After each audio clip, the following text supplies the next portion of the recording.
Nikon has an impressive lineup of full-frame DSLRs, so their recent release of the D750 means that there's a new option with an interesting blend of features and a price point that's right in between their popular D610 and D810 models.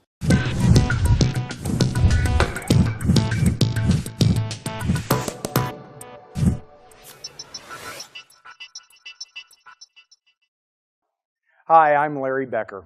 Let's say you're interested in the impressive focus system and higher ISO of Nikon's full-frame D810, but you'd be fine with 24 megapixels instead of 36, especially if it means a $1,000 price break. That's a great description of the new Nikon D750.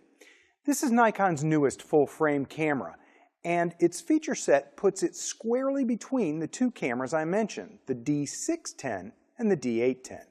Let's look at what matters to somebody considering the D750, like image quality, low light performance, video capabilities, the autofocus system, and some firsts and standout features of the D750. The 24.3 megapixel full-frame CMOS sensor is truly impressive. The colors and detail are beautiful, and with a nice piece of glass with a wide aperture, you can really flatten the depth of field for gorgeous portraits. I was able to access RAW files I shot by installing Adobe's Camera Raw Release Candidate 8.7 Beta, and because I'm used to a Camera Raw workflow for image processing, I can get a better idea of what's really being captured by this image sensor as opposed to being limited to judging just the results of in-camera processed JPEG images. The images look really great, and I'm always happy with Nikon's choices for how they handle color saturation. It's accurate, but none of the colors are too punchy like with some other camera makers. The smooth areas of subtle color were accurate and just what I'd hoped for. And all of the raw images I shot gave me a great starting point with good detail even in the shadow areas. And if you're not a RAW shooter and you just plan to use JPEG files, Nikon does a nice job with their standard JPEG processing. But the real JPEG strength of this camera is the highly adjustable in-camera processing variables. For example, not only are there 7 picture control profiles, including the recently introduced flat option, but you can seriously fine-tune those controls with the Manage Picture Controls menu option. Just because I prefer a RAW workflow for image processing, that doesn't mean that it's the best option for everybody.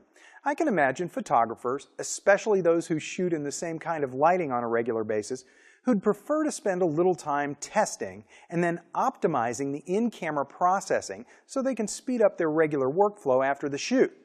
With the D750, you can certainly have that option. But while I'm talking about in-camera processing and how helpful it can be, I should also mention that Nikon continues with a robust supply of in-camera retouching capabilities via their retouching menu. I imagine far fewer folks will be using retouching features. You can do all kinds of in-camera retouching on an image-by-image basis. It's just that in-camera image manipulation on a 3.2-inch LCD isn't really practical for most users. However nice they are, I would consider these to be wow features. Complementing the large sensor is the new X-Speed 4 image processor, which offers a native sensitivity range from ISO 100 to 12,800. That can be extended down to 50 or as high as 51,200. I generally don't use boosted ISOs because I'd rather shoot at the highest native ISO, in this case 12,800, and then brighten it up in post if necessary. And that high 12,800 setting still delivers usable images, especially if you can scale your image down a little bit to hide the softness that comes from fixing high ISO noise in RAW images. The 12,800 high mark is a full additional stop of light better than the capabilities of the D610, and so is the boosted 51,200 mark of the D750. Now, my reviews are not lab style, so I'm not going to make the claim that high ISO is better than or not as good as such and such a camera, but I will tell you it's really, really good. And as of the time I'm doing this review, 12,800 on this new Nikon FX camera is going to be better than any modern APS-C size sensor at that same ISO. Over the past couple of years, Nikon has really stepped up their HD video capture game, and there are some really solid HD capture capabilities with this camera. You can tell Nikon is reaching out to video pros with their D750 feature set. First of all, it can capture 1080 Full HD at 60p, 30p, and 24p, as well as the PAL standards of 50p and 25p. The onboard stereo microphone is nice, but pros will love that there's a mic and a headphone jack and live bouncing meters on the LCD while you're filming. There's a zebra highlight warning, and the video quality is just as good as what you'll get from the D810. And I'm happy to tell you that this is Nikon's least expensive DSLR that has their power aperture feature, like on the D810 and the D4S. Pro videographers often buy cinema lenses so that they can manually adjust the aperture of the lens on the fly during filming and have it look smooth without the obvious stepping that makes your exposure adjustments look unprofessional. Nikon's power aperture allows many non-cinema lenses to have their aperture adjusted smoothly during filming without those noticeable jumps or the noise caused by going through click stops. Just turn on power aperture and the multi-selector can smoothly make changes during filming. It doesn't work with all lenses, but it works with many Nikon lenses, and in my testing it worked well with the Nikkor 24-70 f2.8 G ED lens I was using. Additionally, the D750 allows you to record uncompressed 422 8-bit video to an optional external recorder using the HDMI output. Simultaneous recording to both an in-camera memory card and an external recorder is possible, as well as using your LCD monitor during recording. One of the biggest enhancements over the D610 is the advanced Multicam 3500 FX2 autofocus system. It has 51 phase detection autofocus points. Of those, 15 are cross-type autofocus points, and 11 of those work at up to f8. That's going to really matter when you add a teleconverter along with a telephoto lens and your starting f-stop is f8. The autofocus system can lock on at -3 EV illumination, and I was surprised how well it did in my low light testing. The D750 includes the new group area autofocus option that's kind of like single point autofocus, plus a little more surrounding points to benefit working with fast-moving subjects. And you probably won't be too surprised that there's autofocus point illumination in the viewfinder, plus the ability to store your focus point by orientation, so that all your verticals have one starting focus point while all your horizontal images are framed with a different autofocus point. This is Nikon's first FX DSLR with built-in Wi-Fi.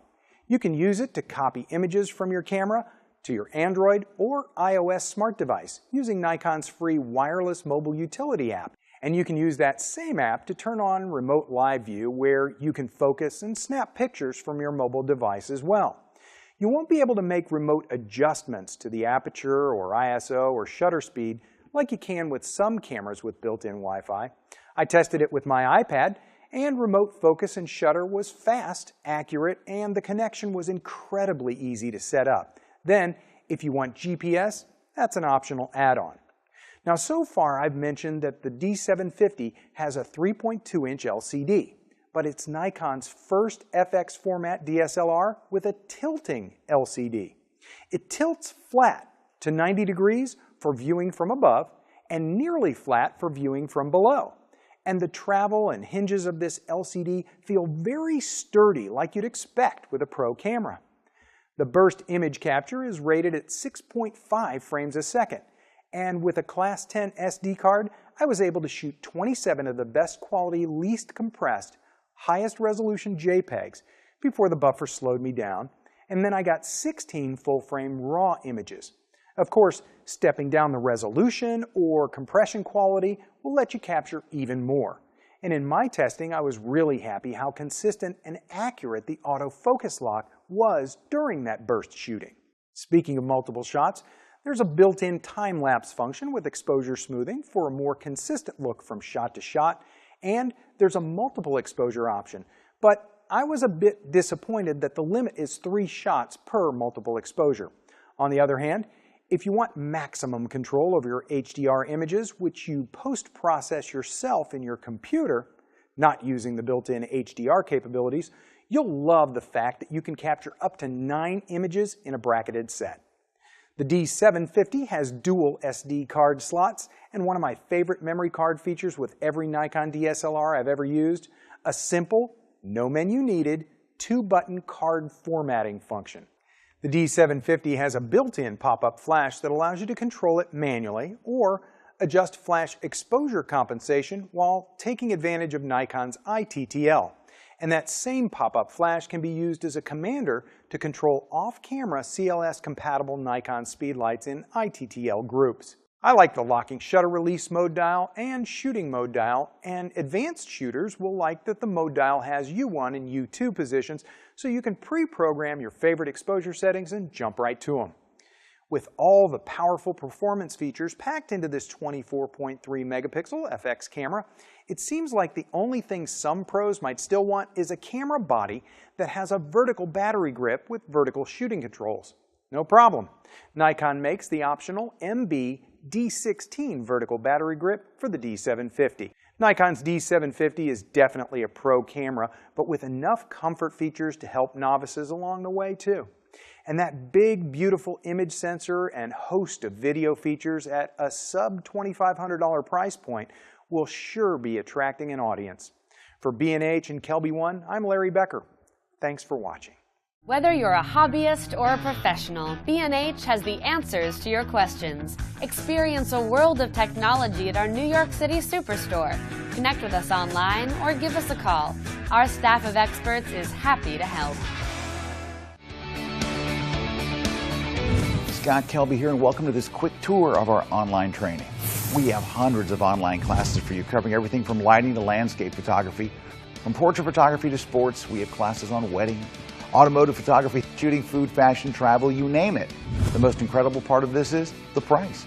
You get all of this for just $199 a year, or you can pay monthly for just $24.95. 24-hour a day, 7-day a week access from anywhere in the world. I invite you to join with us today and start learning right now.